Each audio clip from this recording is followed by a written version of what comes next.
Have you ever thought of being in another world? Well, with VR, we can do it.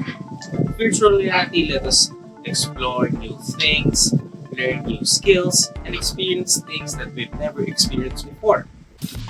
But how did this incredible technology actually begin? Well, let's dive into this exciting history of virtual reality and discover how it has changed the way how we play, how we live, and how we learn.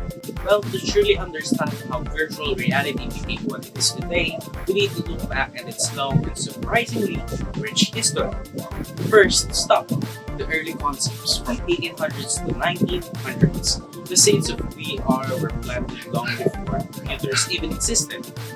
In the 1800s, artists experimented with panoramic paintings, the 360-degree artworks designed to make viewers feel like they were inside another environment.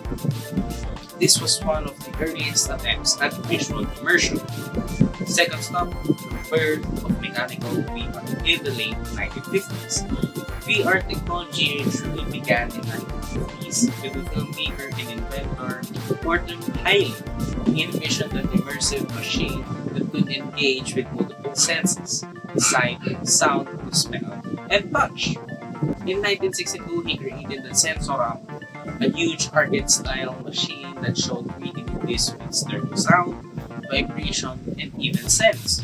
It wasn't computer-powered yet, but it mimicked the immersive experience that we know today.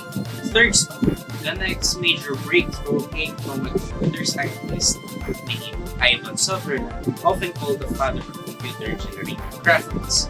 In 1968, he created the Sword of the Oculus, the first true VR headset connected to a computer. It used head tracking so the images changed when the user moved their head. However, the device was extremely heavy and it had to be suspended from the ceiling, earning its dramatic name. Sutherland described VR as a place where the computer screen is a window into a virtual world. His vision shaped the future for the VR research. Fourth stop, the rise of VR research labs.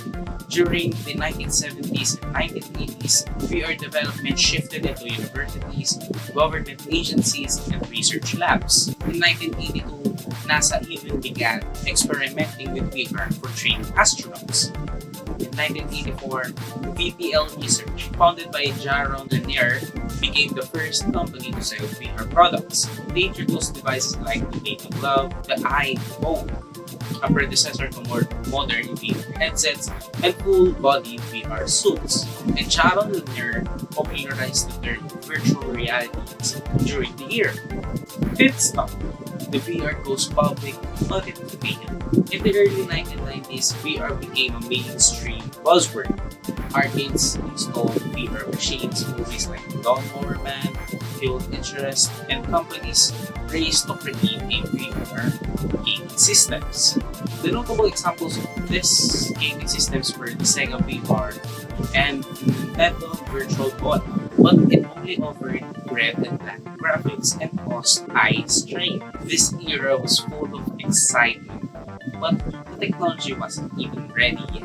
Headsets were faulty, the graphics were poor, motion sickness was common, and basically the hype disappeared and VR fell into a winter period, just like 3D. Sixth stop, the rebirth of virtual reality. In 2010s, VR made the massive comeback thanks to the advances in screens, sensors, and computer power.